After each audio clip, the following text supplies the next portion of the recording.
మనో స్వాంతన పుస్తకం ఎంతో మంది జీవితాల్లో మార్పు తీసుకువస్తుందని పలువురు ఆకాంక్షించారు.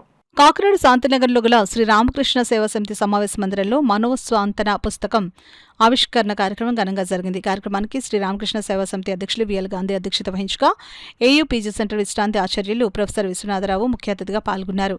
ఈ సందర్భంగా అతిథులు సరిపెల్ల శ్రీరామచంద్రమూర్తి, రిటైర్డ్ లెక్చరర్ మద్దాలి సత్యనారాయణమూర్తి, సంస్కార భారతి కార్యదర్శి గునిపూడి సావిత్రి ప్రసాద్, రిటైర్డ్ ప్రొఫెసర్ అబ్బాయిలు పుస్తక రచయిత డాక్టర్ వింజరపు జనార్దనం అభినందించారు.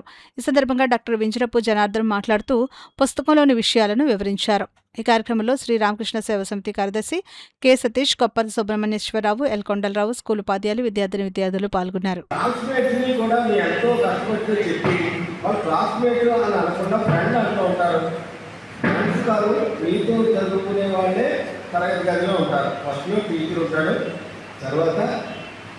విద్యార్థులు ఉంటారు, మీరు సెల్ఫ్, థర్డ్ ఎవరు ఉంటారు, సహాధ్యాయులు ఉంటారు.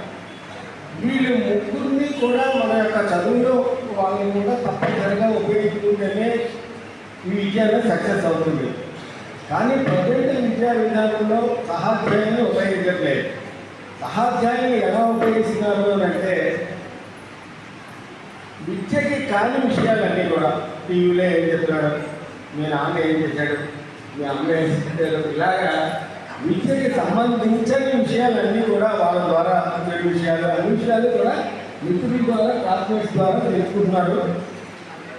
వేదాలలో చెప్పినప్పుడు సహాధ్యాయులు కూడా స్వయంగా వంపటి వస్తుంది, విద్యార్థికి గురువుకి వంపటి వస్తుంది, సహాధ్యాయుల ద్వారా కూడా వంపటి జ్ఞానం వస్తుంది.